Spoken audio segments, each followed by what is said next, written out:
صلو علی الحبیب صلی اللہ علیہ وسلم۔ آئیے صدقے کی فضیلت پر 8 فرامین مصطفیٰ صلی اللہ علیہ وسلم سماعت فرماتے ہیں۔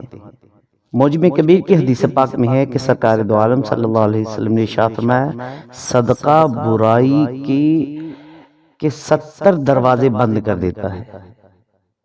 نمبر 2، معجم کبیر کی ایک اور حدیث پاک میں فرمایا، ہر شخص بروز قیامت اپنے صدقے کے سائے میں ہوگا یہاں تک کہ لوگوں کے درمیان فیصلہ فرما دیا جائے گا۔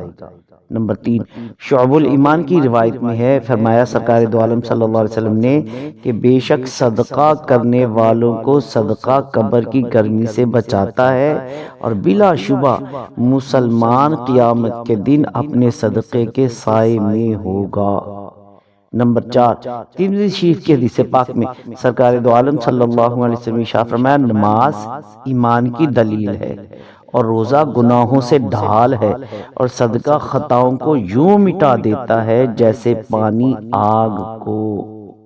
نمبر 5، شعب الایمان کی روایت میں ہے، فرمایا سرکار دو عالم صلی اللہ علیہ وسلم نے، صبح سویرے صدقہ دیا کرو کیونکہ بلا صدقے سے آگے نہیں بڑھاتی، قدم نہیں بڑھاتی۔ نمبر 6، معجم کبیر کی حدیث پاک میں ہے کہ سرکار دو عالم صلی اللہ علیہ وسلم نے ارشاد فرمایا، بے شک مسلمان کا صدقہ عمر بڑھاتا ہے اور بری موت کو روکتا ہے اور اللہ پاک اس کی برکت سے صدقہ دینے والے سے تکبر، تفاخر یعنی بڑائی اور فخر کرنے کی بری عادت دور کر دیتا ہے۔ اللہ اکبر۔ نمبر 4، مجمع الزوائد کی حدیث پاک میں سرکار دو عالم صلی اللہ علیہ وسلم کا فرمان کہ جو اللہ کی رضا کی خاطر صدقہ کرے تو وہ صدقہ اس کے اور آگ کے درمیان پردہ بن جاتا ہے۔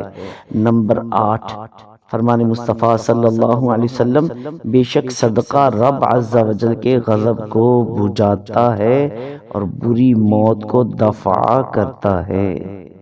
صلو علی الحبیب صلی اللہ علیہ وسلم۔ تو ان احادیث مبارکہ سے معلوم ہوا کہ صدقہ برائیوں کے دروازے بند کرتا ہے، صدقہ دینے والا قیامت کے دن اپنے صدقے کے سائے میں ہوگا، صدقہ قبر کی گرمی سے بچاتا ہے، صدقہ گناہوں کو ایسے مٹا دیتا ہے جیسے پانی آگ کو مٹا دیتا ہے، صدقہ بلاؤں کو روکتا ہے، صدقہ عمر میں برکت کا سبب بنتا ہے، صدقہ بری موت اور برے خاتمے سے بچاتا ہے، صدقہ تکبر اور غرور کی عادت کا خاتمہ کرتا ہے، صدقہ آگ سے رکاوٹ بنتا ہے، صدقہ اللہ پاک کے غضب کو بجھاتا ہے، الغرض صدقہ کئی بلائیوں کے دروازے کھولتا ہے اور کئی برائیوں کے دروازے بند کر دیتا ہے۔